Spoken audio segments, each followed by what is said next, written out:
हर हर महादेव।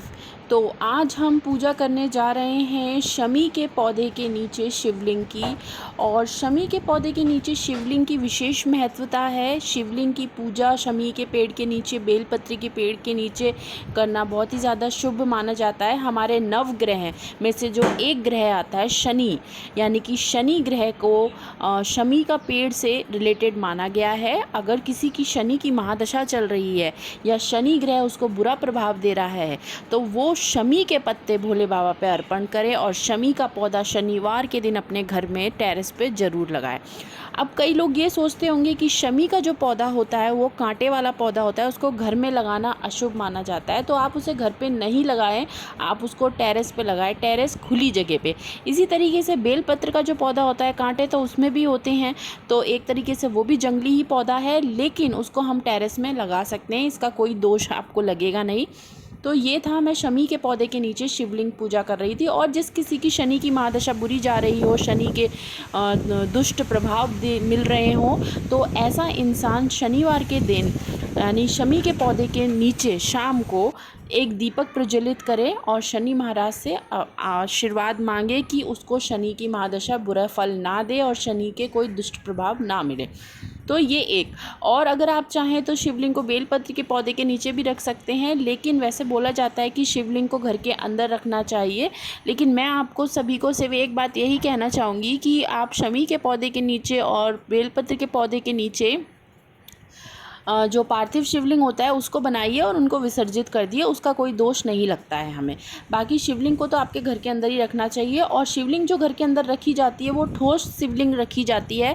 ये जो आप शिवलिंग देख रहे हैं ये ठोस नहीं है, ये अंदर से पोपली खोखली है। तो इस वजह से ऐसी शिवलिंग आप रख सकते हैं, इसका कोई दोष नहीं लगेगा आप शमी के पौधे के नीचे या बेलपत्र के। लेकिन अगर घर पे अगर आप अंदर शिवलिंग रख रहे हैं तो ठोस रखनी चाहिए।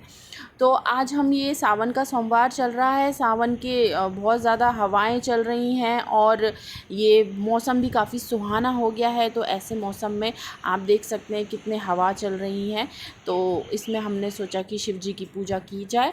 और शिव जी की पूजा करना ऐसे बरसात के समय में हवाओं के बीच में काफ़ी शुभ माना जाता है।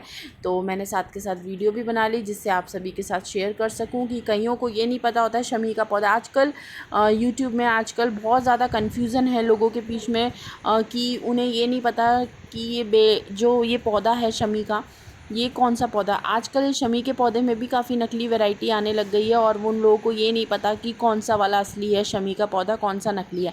लेकिन आप इतना सब भेदभाव ना करिए, अपने मन में शुद्धि रखिए, अपना भाव एकदम सच्चा रखिए।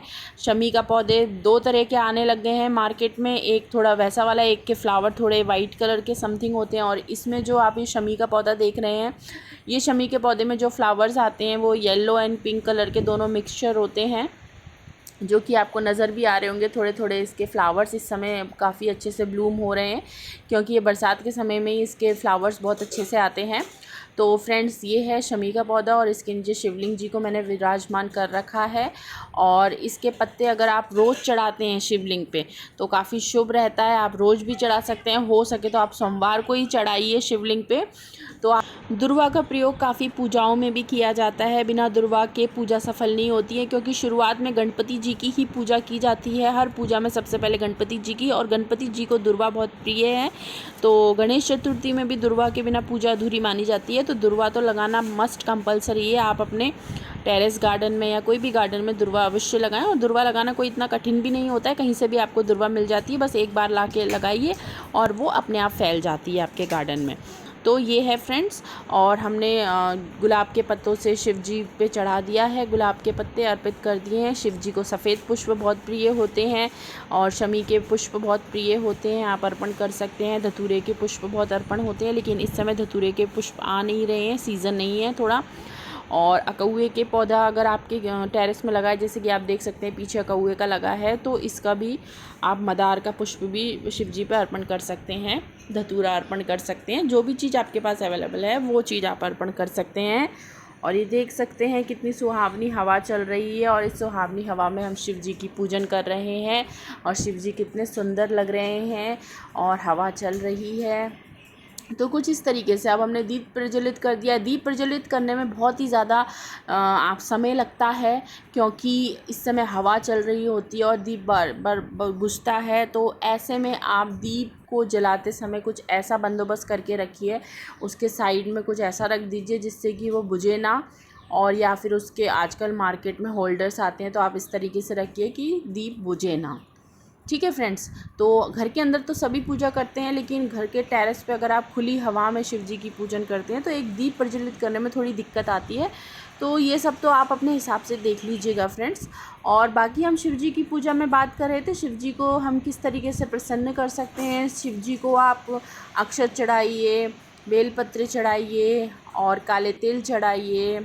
तो ये सब चीज़ें से, और इस सावन में 108 चीज़ें आप कुछ भी चढ़ा सकते हैं शिव जी पे, चाहे वो मूंग की दाल हो, चाहे वो अक्षत हो, कुछ भी। 108 बेलपत्र हो 108, लेकिन आजकल किसी के पास बेलपत्र इतने अवेलेबल नहीं होते हैं, तो वो कहाँ से 108 लेगा।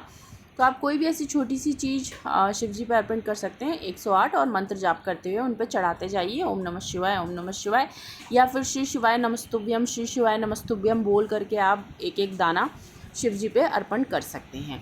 तो इस तरीके से पूजा होती है। लास्ट में पूजा करने के बाद आप क्षमा याचना ज़रूर करिए, क्योंकि पूजा करते समय हमसे बहुत सी ऐसी गलती हो जाती हैं जो हमें पता नहीं चल पाती हैं। तो क्षमा याचना करना तो बहुत ही ज़्यादा ज़रूरी है। और कुछ ये सब बातें थी, और बाकी छोटी छोटी बातें अगर आपको कुछ नहीं समझ में आए तो आप गूगल में सर्च कर सकते हैं। और पूजा करते समय आचमनी करना बहुत ज़रूरी होता है। मंत्रोच्चारण करने के बाद में आप अपने आसन के नीचे जल छोड़िए। ये सब चीज़ें, और आसन आपका कोई और प्रयोग ना करे, सिर्फ आपका आसन अलग होना चाहिए, आपकी मंत्रोच्चारण की माला अलग होनी चाहिए। ये सब चीज़ें आप ना शेयर करें किसी के साथ अगर आप पूजा करने बैठते हैं। तो ये छोटी छोटी बातें इंसान को ज्ञात होनी चाहिए। अगर उनका कोई गुरु है तो गुरु से आप ये सब बातें सीख सकते हैं। अदरवाइज़ अगर आपका कोई गुरु नहीं है तो आप शिव भगवान को ही अपना गुरु मान करके पूजा कर सकते हैं। और आप छोटी छोटी बातें यूट्यूब वीडियो से सीख सकते हैं। अगर जिसके अंदर बहुत ही ज़्यादा इंटरेस्ट होता है पूजा पाठ में, तो उसको सिखाने की ज़रूरत नहीं होती है, वो खुद ही अपने आप सीख जाता है छोटी छोटी वीडियोस देख के। आई होप आपको वीडियो अच्छी लगी होगी। Thank you so much friends.